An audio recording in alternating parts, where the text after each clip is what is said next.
Hola, ¿cómo te va?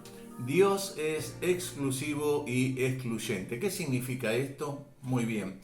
Dios es exclusivo para con quienes creen en Él o quienes desean creer en Él. ¿Por qué razón?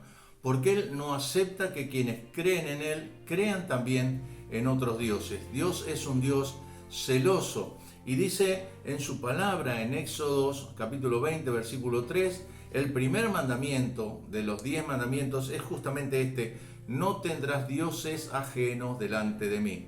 Es el primer mandamiento que Dios da como prioridad. Y en medio de naciones politeístas como estaba el pueblo de Israel, Dios le dice en Deuteronomio capítulo 6 versículo 4, oye Israel, Jehová nuestro Dios, Jehová uno es. En medio de naciones que tenían multitud de dioses, Dios le habla a su pueblo y le dice, Dios es uno. Y hoy nos habla a nosotros de igual manera. Por eso Dios es exclusivo respecto a quienes deseamos creer en Él. Y hay la palabra excluyente. Dios es excluyente respecto a otros ídolos o dioses con minúscula falsos. Por eso Dios en ese sentido es excluyente y Él dice en Isaías 43:11, yo Jehová, y fuera de mí no hay quien salve. Por eso Dios en ese sentido, cuando habla de ídolos, le decía justamente a veces esos ídolos en la Biblia aparecen como dioses con minúscula, diciendo que son falsos dioses, pero son cosas que la gente a veces toma como si fueran un Dios. Sin embargo, no lo son.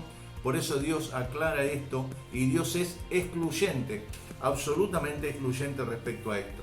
Pero también es excluyente cuando en medio de tantos caminos y mediadores que se buscan para llegar a Dios, la palabra de Dios dice en 1 Timoteo 2:5, hay un solo Dios y un solo mediador entre Dios y los hombres, Jesucristo hombre.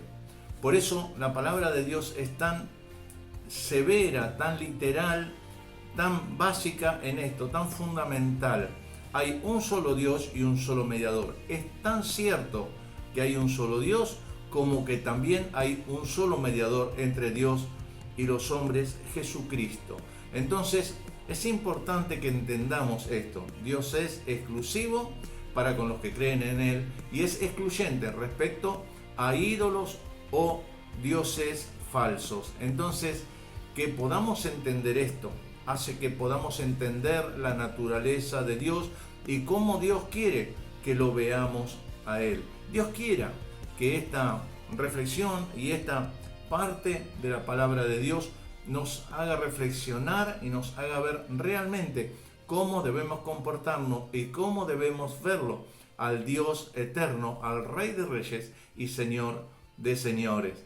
Oremos juntos. Señor, te damos gracias, muchísimas gracias por esta palabra, por la forma que nos enseñás, por la forma directa en que nos enseñás y nos hablás a través de tu palabra.